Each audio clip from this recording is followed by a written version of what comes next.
आपको याद होगा कि कुछ वक्त पहले हमने एक वीडियो में बात की थी कि टीएमसी लीडर अभिषेक बनर्जी ने जुडिशरी के अगेंस्ट कुछ रिमार्क्स पास किए थे। Also he pointed out justice Rajasekhar Mantha of the Calcutta high court from staying about 17 FIRs against the leader of opposition and had restrained the state from registering any fresh FIRs against Mr. Subhendu Adhikari, जिससे नाखुश अभिषेक बनर्जी ने एक press conference में अपनी भड़ास judiciary और Calcutta high court के जजेस पे निकाली। लेकिन अब जो एक नई खबर सुनने में आ रही है वो ये है कि कैलकाटा हाई कोर्ट ने थर्सडे को वेस्ट बंगाल पुलिस को अलाउ कर दिया है कि वो अधिकारी के अगेंस्ट FIR फाइल कर सकती है allegedly for making provocative remarks during the recently concluded panchayat election. ये झटका बीजेपी के लीडर के लिए बहुत बड़ा है, जिन्हें खुद कोर्ट से प्रोटेक्शन मिली थी against any FIR against him by West Bengal police. क्या है पूरी कहानी, आइए जानते हैं इस वीडियो में। लॉयर सुमन सिंह द्वारा एक PIL फाइल की गई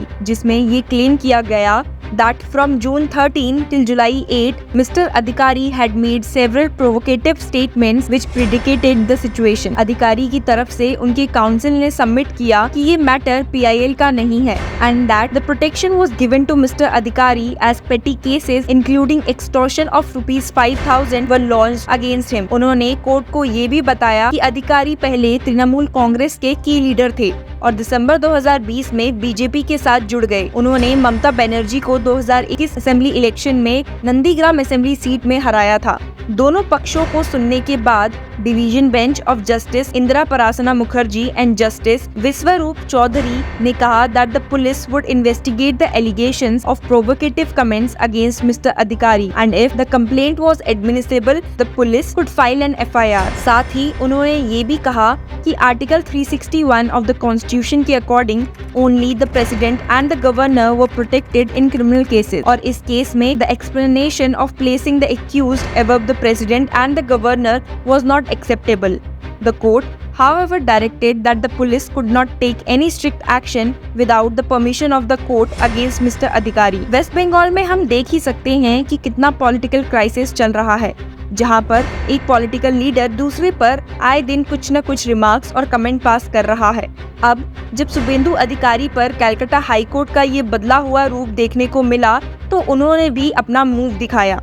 फ्राइडे को उन्होंने भी सुप्रीम कोर्ट के सामने कैलकाटा हाई कोर्ट के एक ऑर्डर को चैलेंज किया जिसमें high court has dismissed his contempt plea against the West Bengal director general of police and other police officials. The Calcutta high court on November 7, 2022 had dismissed the plea of Adhikari seeking initiation of contempt proceedings against Director General of Police Manoj Malviya and others including IPS officer Vishwajit Ghosh and Kalyan Sarkar for not permitting him to visit Paschim Medinipur district's Netai village on January 7 last year on the anniversary of the killings of 9 people despite giving an undertaking। जिस single bench ने पहले इस पे notice issue किया था उसी ने बाद में dismissed it saying it cannot be categorically said that there was a willful breach of undertaking by the state in the strict sense।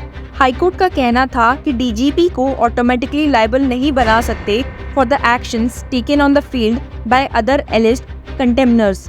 अब जब अधिकारी ने इस ऑर्डर को सुप्रीम कोर्ट में चैलेंज किया तो chief justice DY Chandrachud and justices JB Pardiwala and Manoj Mishra ने काउंसिल PS पटवालिया को कहा not in this case, come to us in some better case और उन्होंने केस को विड्रॉ करने के लिए प्रॉम्प्ट किया। कोर्ट ने ऑर्डर पास करते हुए स्टेट किया mister PS Patwalia senior counsel appearing on behalf of the petitioner seeks the permission of the court to withdraw the special leave petition. The special leave petition is dismissed as withdrawn। तो अब आप देख ही सकते हैं कि कैसे बंगाल में leaders are fighting among themselves and ultimately the judiciary is carrying all their burdens of criticism and cases। To know more, keep following Law Chakra।